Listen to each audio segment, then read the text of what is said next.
Guys the great thing about this section is actually ये एक तो पहला काम इसका ये है कि इस सब्जेक्ट का पूरा बिल्डिंग ब्लॉक तैयार करता है, यानी कि इलेक्ट्रॉनिक्स इंजीनियरिंग का बिल्डिंग ब्लॉक सब्जेक्ट है ईडीसी, और दोस्तों ईडीसी का बिल्डिंग ब्लॉक सेक्शन है सेमीकंडक्टर फिजिक्स।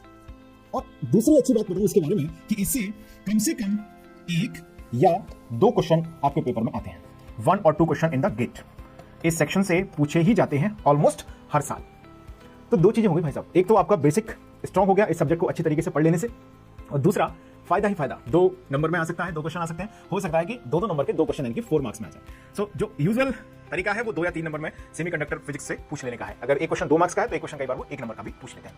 हालांकि ये सेक्शन इंपॉर्टेंट है सब्जेक्ट समझने के लिए भी, और दूसरा एग्जामिनेशन के पॉइंट ऑफ व्यू से भी। अब हम पहला सेक्शन कंप्लीट करने के बाद एंटर करेंगे दूसरे सेक्शन में, जिसका नाम है P N diode. P type semiconductor, N type semiconductor, okay, close proximity of each other बन गया diode. So PN junction diode की मैकेनिज्म, उसका करंट फ्लो, चार्ज कैरियर्स, किस तरीके से करंट फ्लो का फिनोमेना है, वोल्टेज वगैरह सब कुछ छोटी छोटी बातें हम जंक्शन डायोड के बारे में सीखेंगे, इसके स्ट्रक्चर से लेके इसकी मैकेनिज्म तक।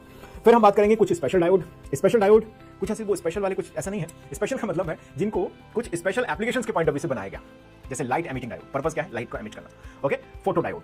इसी तरीके से जो स्पेशल डायोड गेट के सिलेबस के साथ जो अटैच्ड होंगे उन सभी स्पेशल डायोड्स की हम लोग चर्चा करेंगे स्पेशल डायोड्स वाले सेक्शन में। फिर आएगा आपका जाना पहचाना bipolar junction transistor BJT. BJT के बारे में समझेंगे, इसके मैकेनिज्म, इसका स्ट्रक्चर, सब कुछ जो ईडीसी को मद्देनजर जरूरी होगा वो सब।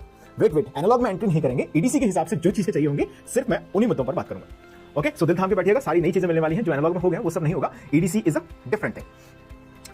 आखिरी और most important section after the semiconductor physics वो हमारा आता है मॉसफेट एंड दोस्तों मॉस कैपेसिटर।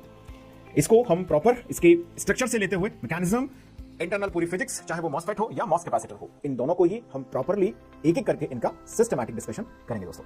सो जैसा मैंने अभी आपको बोला कि 1 या 2 क्वेश्चन यहां से आ सकता है, 1 और 2 क्वेश्चन गाइस यहां से भी फ्रेम हो सकते हैं, तो थोड़ा सा और सेफ लिखूं मैं तो एक क्वेश्चन चैप्टर 2 से पूछा जाता है जनरली, और 1 और 2 क्वेश्चन यहां से भी बनते हैं, 1 क्वेश्चन और 2 क्वेश्चन, क्योंकि इसमें 2 सब सेक्शंस हैं, मॉसफेट एंड मॉस कैपेसिटर।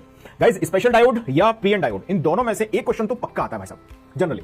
अब पक्का मुझे नहीं पता, गेट में अनसर्टेनिटी है तो है भाई, क्या ही कर सकते हैं। तो दोस्तों कहने का मतलब यह है कि या तो पीएन डायोड से या स्पेशल डायोड से एक क्वेश्चन आपके लिए यहां से फ्रेम होने के चांसेस होते हैं। कुल मिला के एज अ सब्जेक्ट देखें तो ईडीसी का मार्क्स वेटेज हो गया गेट ईसी में, मार्क्स लास्ट 7 to 8 ईयर्स का ट्रेंड अगर हम फॉलो करते हुए इस बात को कहें तो हम बोल सकते हैं 7 से लेके 11 नंबर तक इसका कॉमन आस्किंग रेंज है। हम इस रेंज में इसको कंसिडर करके चल सकते हैं।